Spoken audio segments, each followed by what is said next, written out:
Did we just find out who maybe testified in front of a reported grand jury hearing evidence in the Celeste Rivas Hernandez David case? And if this turns out to be true, this is someone very connected to the romantic homicide singer.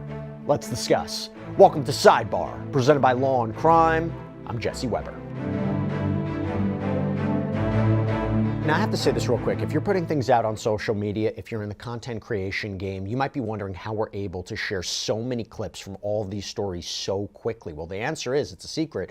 We use something called Opus Clip. This is not a secret anymore. This is an all-in-one AI editor that makes it so easy to cut, create, and upload videos across any platform. Through AI, Opus Clip generates B-roll, it reframes footage, and it even cleans up audio. It is so easy to use. You just visit opus.pro/sidebar, you sign up, you upload, and in minutes you have perfectly edited clips ready to go. For TikTok, Shorts, Reels, Opus Clip is your one-stop shop. And having a tool like Opus Clip means that our producers can get you viral courtroom updates instantly. This is the most powerful tool there is to help you share ideas and edit like a pro. So go to opus.pro/sidebar to create your videos today.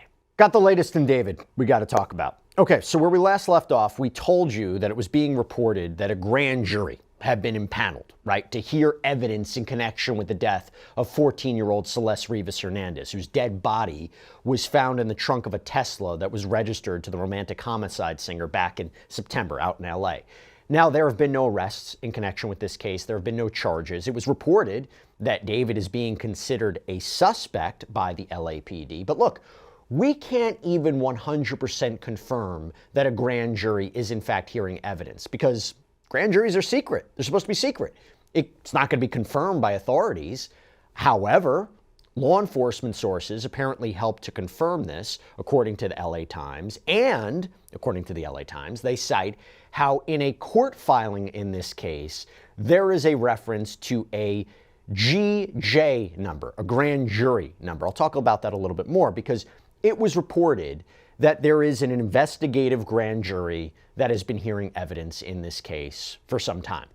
Now, an investigative grand jury, if that's actually what this is different than what you might think. If this is true, an investigative grand jury doesn't issue indictments, formal charges. They can recommend charges, they can help with issuing subpoenas for witnesses, they can produce other evidence, and then usually all of that can be taken to another grand jury for an indictment. All of that to say, if this is true, we have a big development. TMZ is reporting that the president of David's touring company was questioned by a deputy district attorney in front of the grand jury on Monday. We are referring to Robert Morgenroth, who apparently heads up Mogul Vision, that's David's record label, and also Zara Brothers Travel, the touring company. Now, TMZ is reporting that Morgenroth comes out of the courtroom, is in the hallway, and was allegedly overheard telling his lawyer that the deputy DA who was questioning him, quote, "She was very pushy on why I didn't call police," and quote, "I said I feel like I didn't have the responsibility to do that and just wanted to continue with the tour." Let me break that down. We don't know if this is true, obviously, right? But if it's true, and if he was in fact questioned about this and about Celeste's case, if that's the grand jury he's a part of or what he's testifying to, that would signal that he potentially knew a crime was committed and didn't do enough. That the reference to the tour could be about David's tour, because after all, David was on tour when Celeste's body was found. The tour was ultimately canceled when this was making a lot of news, and David has been MIA since. And what exactly did Morgenroth know about what was going on? Does that mean David knew something? Does that mean David was connected to this? Obviously, there's a lot of questions. But to have someone directly connected to the singer being reportedly questioned in a grand jury proceeding, that's a big development that we have to talk about. And I should note that it was reported that the deputy DA presenting evidence to the grand jury, okay? So if this is true, it has been reported that that may be Beth Silverman.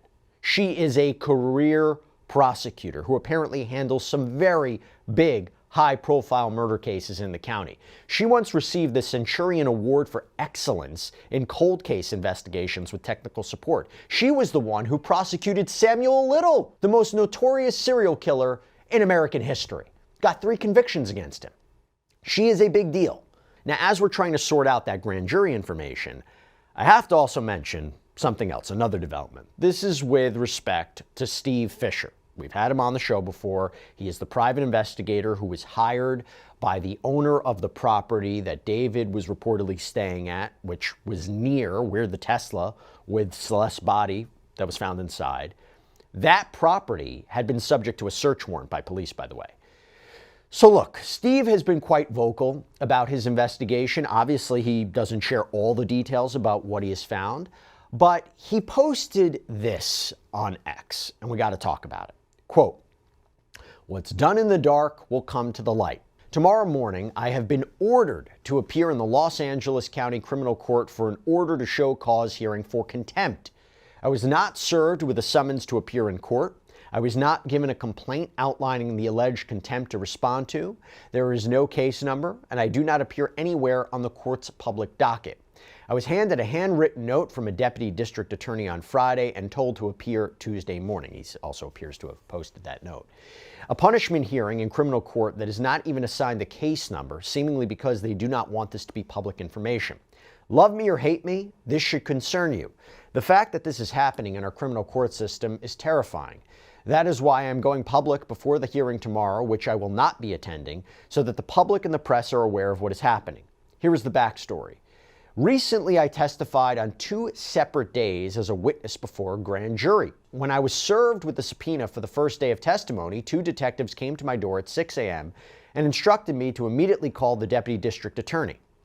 She told me that because I was now a grand jury witness, I was no longer allowed to speak about this case and that it would be illegal if I did. This put me in an impossible position. I have a client directly related to this case. If I cannot speak to my client, I am violating my professional duty. This was the entire point of calling me as a grand jury witness. It was a strategy used to try to silence me. The Los Angeles County Medical Examiner has publicly spoken about a similar silencing strategy being attempted against their office. Then I did my research on the law, spoke to lawyers, and found out I was being lied to. Here is the critical fact. In California, witnesses to a grand jury do not have a general obligation of secrecy. That obligation applies to the jurors and officers of the court. A witness is only bound to secrecy regarding anything they learn solely from the grand jury proceeding. It does not apply to anything they already knew before testifying or anything learned outside the grand jury. I want to pause here because many people are going to search this online, and Google AI is likely going to give them the wrong answer by claiming that witnesses must remain completely silent. If you click through to the actual sources it cites, you will see that the AI summary is incorrect. California law is silent on imposing total secrecy on witnesses. Instead, witnesses are routinely admonished that they may not disclose certain things, but those certain things only include what was learned from the grand jury proceeding itself, not independent knowledge or publicly known facts. In 1983, the California Attorney General issued a written opinion on this exact issue for legal clarification. It is very clear. I have attached screenshots of that opinion. I also want to be very clear about this. I never disclosed my testimony, even though the law would have allowed me to discuss my own testimony. I never publicly disclosed that I was a witness before the grand jury, not once and not twice. Instead, the deputy district attorney abused the power of the grand jury process in an apparent attempt to silence me. I was told that I broke the law, and I was given a handwritten note telling me to appear in criminal court for a contempt hearing. There is no summons, there is no case number. The matter does not appear on the public docket. There is no documentation outlining what I am accused of so that I can respond. I was also told that if I left town, I had to be back by Tuesday morning. I wrote a detailed letter to both the judge and the deputy district attorney explaining my position. They have had that letter since Friday afternoon. I received no response. With a hearing just hours away and the threat of a contempt charge hanging over my head in what appears to be a secret off-the-books court proceeding, I had no choice but to go public so that the people and the press are aware of what is happening. This is the only way I can protect myself from what I believe to be an abuse of power. It is frightening that this is happening at the highest levels of our court system. There is power in transparency. I was left no choice. So you can read between the lines and make a very strong argument that he's talking about the Celeste Rivas Hernandez case. We don't know for sure. Look, there is a lot We do not know about what is going on, partly because, and this is something that seemed to have been referenced by Steve Fisher, the medical examiner. The medical examiner, we reported this before, received a court order that was sought by the LAPD to place a security hold on any information being released from the ME's office. So no records or cause or manner of death information can be released to the public about Celeste. And as I mentioned before, the LA Times apparently reviewed this court petition seeking the security hold that makes reference to a grand jury number, or seemingly a grand jury number. Hence why they're reporting it's possible a grand jury has been convened here.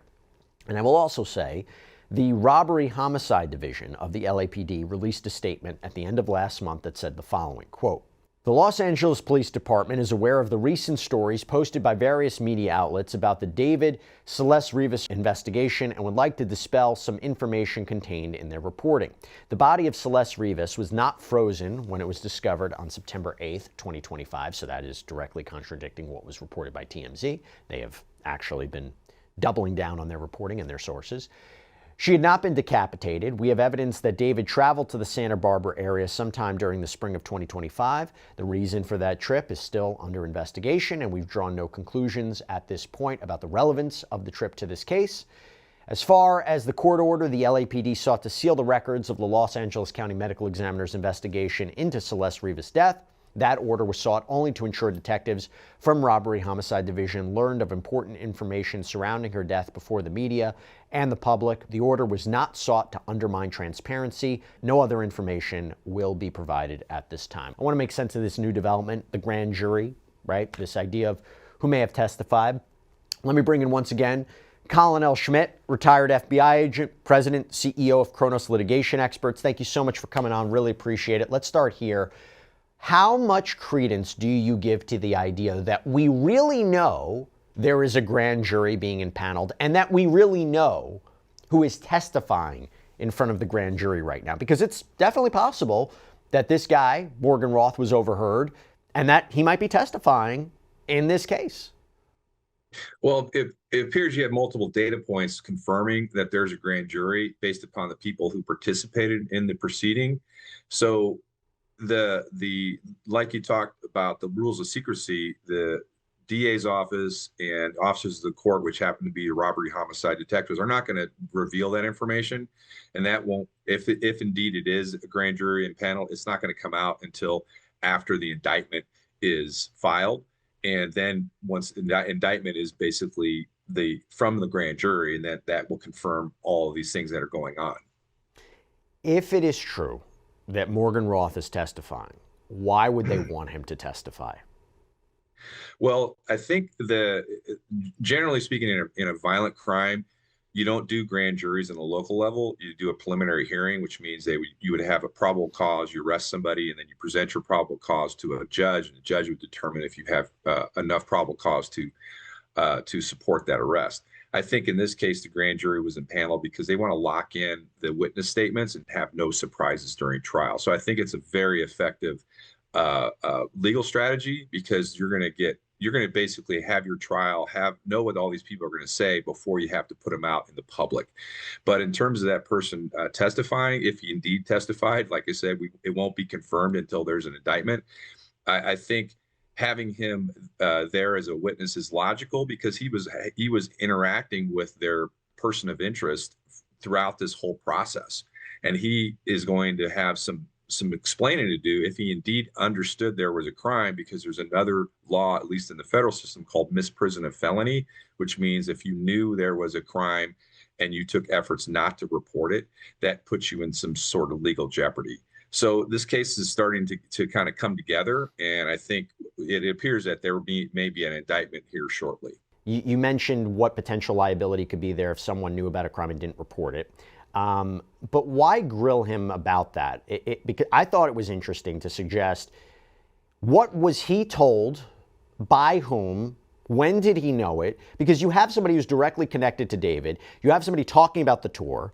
The tour was going on when Celeste's body was discovered. There's still a question of how long she was in that car. They believe it was for quite some time. But just assuming these statements are true, and assuming that he was really grilled about this and was questioned about this, What does that tell you about his alleged involvement? What does that tell you about anybody else's alleged involvement? And of course, most importantly, what does that tell you about David's potential alleged involvement? Take a step back and look at the elements of the crime, and knowledge and intent or consciousness of guilt demonstrates intent. So I think when they're saying, why didn't you report this? They're basically saying there was a cover up, and a cover up would be indicative of consciousness of guilt. So I think what she's trying to do is establish the consciousness of guilt, not only by him but by the person that they have targeted in terms of this investigation. So it is relevant that, oh, hey, why did you not report this? Because they want to know if somebody told him not to report this, and which that would show consciousness of guilt. Is there a possibility that there could be an explanation here where David had absolutely no idea what was going on, that David had absolutely no idea that Celeste was in the car, that he wasn't informed of anything because he was on tour, they didn't want to distract him from tour? And we can jump to the other conclusion, right? We can jump to these other conclusions about what David's alleged involvement is. We don't know for sure. Again, he hasn't been arrested. He hasn't been criminally charged. Authorities haven't officially come out and called him a suspect or a person of interest. But is it possible that if you dissect that statement, you could wonder, was David properly communicated anything about what was going on? Well, obviously, we're speculating on this show, but you have Sure. to kind of apply a logical inference. He was very close to David. He was his tour manager. He's making lots and lots of money off of this guy. So there's a high probability that he was aware of the relationship between David and the decedent. And I want to make one more point. You have a lot of things going on in this case, but we still have to go back to the fact that a child was found dismembered in a car. Period. End of story. You have all these people getting involved and reporting on this and putting their opinions and this and that and the other. But we have to go back to, it's about justice for this child. She has rights too, even though she's deceased, and we have to respect those rights. And to be clear, there is obviously mixed reporting on the state of her body. Was it dismembered or not? What we do know is she's dead. What we do know is her decomposed body was found in that car. There's a question of what happened. There's a question of, was this a homicide? Was this just a cover-up of her body and disposal of her body, which is insane to be thinking about. But again, you're 100% right. We want to keep that. We want answers because we want answers for her and her family. This idea, though, that you might have people testifying in front of the grand jury and potentially Mr. Morgenroth, does that also tell you anything about a second suspect? I've mentioned this before on Sidebar. I'll mention it again. You had acclaimed criminal defense attorney Mark Garagos, who said on his Two Angry Men podcast that there is a second suspect that has been identified by authorities, somebody who is connected to the disposal of Celeste's body, saying they've got this thing down to a timeline that's almost down to the minute, triangulated down to the location. It's social media, cell phone, Tesla, it's other GPS tracking devices. Is it possible that when we're talking about a grand jury, and we're talking about potentially people who testified, including this guy who was connected to David, could this all be about a second suspect? Well, I think it comes back to her legal strategy, just based on my experience using grand jury. She wants to make sure there's no surprises when they put this out, because the media attention on this is white hot. But to your point about a second suspect, that's part of the grand jury, an investigative grand jury, to ask those questions to see if there's some sort of either a conspiracy to be involved in this murder or crime or disposal of body, or was there a conspiracy to cover it up? She's using the grand jury like the founding fathers had designed it, is to conduct an investigation, get everything out in the record, and make sure that justice is served for her, complete justice. That means everybody that was involved in this will see justice. Colin, it's no secret that law enforcement authorities are trying not to reveal too much about this investigation. Steve Fisher, that post on X, okay?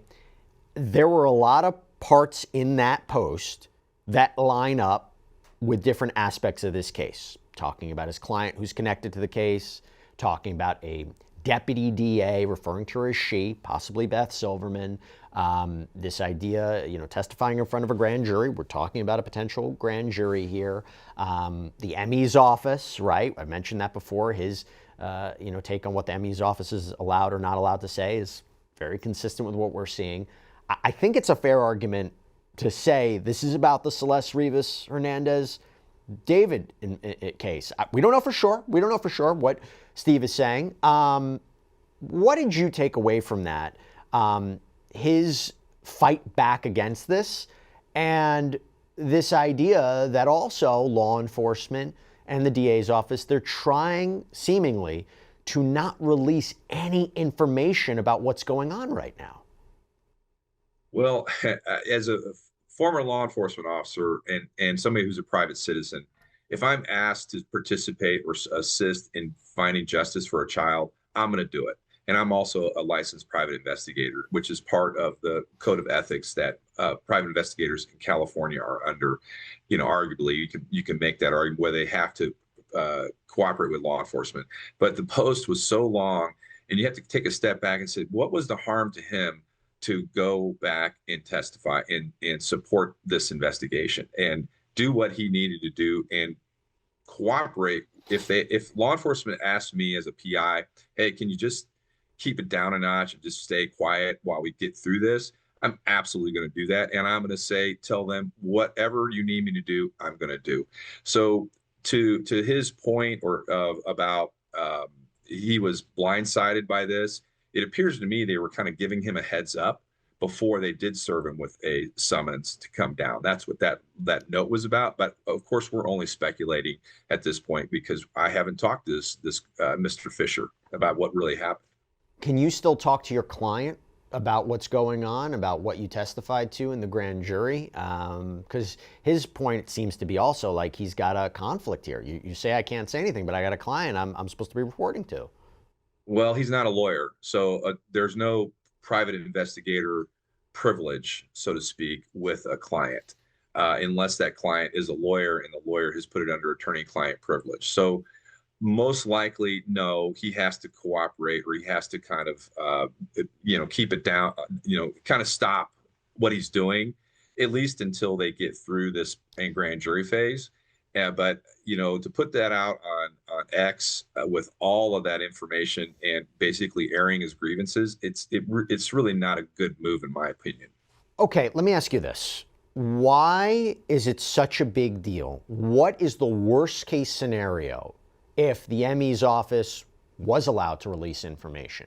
What's the worst case scenario if information from the grand jury was released? I think all of us need to understand why, if it's true, the LAPD, the deputy district attorney, why they don't want information released about this case, particularly if there's a grand jury going on, but why in general, so many eyeballs on this, a lot of speculation. We want the family to have answers. What is the biggest danger to an investigation, to potential charges, if information is released at this time? Well, you basically have two reasons. One is a media reason, in my opinion, is basically they don't want to fuel the fire of all the speculation and conspiracy theories and all this. And so they want to kind of keep everything close to the vest. They've been through this. LA DA's office is the center of high profile crime. The second reason is based upon what's in the ME report, it might tip off somebody who doesn't know they're under suspicion. And so they want to make sure they keep all that to themselves, so they have an opportunity to perhaps talk to everybody and they're not tipped off. If it's true Beth Silverman is heading up this case, I mentioned some of her career highlights. That's a big name to be a part of this. What do you make of that? Well, just the fact that she impaneled an investigative grand jury shows me her level of, if true, good point. It shows me her level of sophistication and talent, and she knows what she's doing. And she is arguably probably the best homicide DA in that office and the most experienced. So she really is making sure, if it is true that she has a grand jury, that all of her T's are crossed and her I's are dotted, and it's going to be a clean prosecution, as clean as you can have a prosecution in this type of case. I wanted to ask you real quick also about the Santa Barbara trip. I don't know if we've had a chance to talk about it, but it's now a point that seems to be confirmed by law enforcement they're looking into, whether or not David took this trip, whether or not that is somehow in connection to what happened to Celeste, either her death or disposal of her body, spring. What do you make of that? Well, I think once again, speculating what's on the supercomputer that's in that Tesla, and or a phone, they're going to see a certain amount of time that he was in Santa Barbara, and that might be a key point in their timeline in terms of what happened to Celeste. Like I said, we don't know who did this, what they did, or who's doing it, but the fact, based upon that, they confirmed this fact, the LAPD, that he was in Santa Barbara for a set period of time. I can only speculate that they may be matching up or reconciling that with her time of death. And that's why that time is so important of when he was in Santa Barbara. Colin L. Schmitt, thanks for coming on, trying to make sense of this for us. Really appreciate it. No problem. I appreciate it. And that's all we have for you right now here on Sidebar. Everybody, thank you so much for joining us. And as always, please subscribe on YouTube, Apple Podcasts, Spotify, wherever you should get your podcasts. You can follow me on X or Instagram. I'm Jesse Weber. I'll speak to you next time.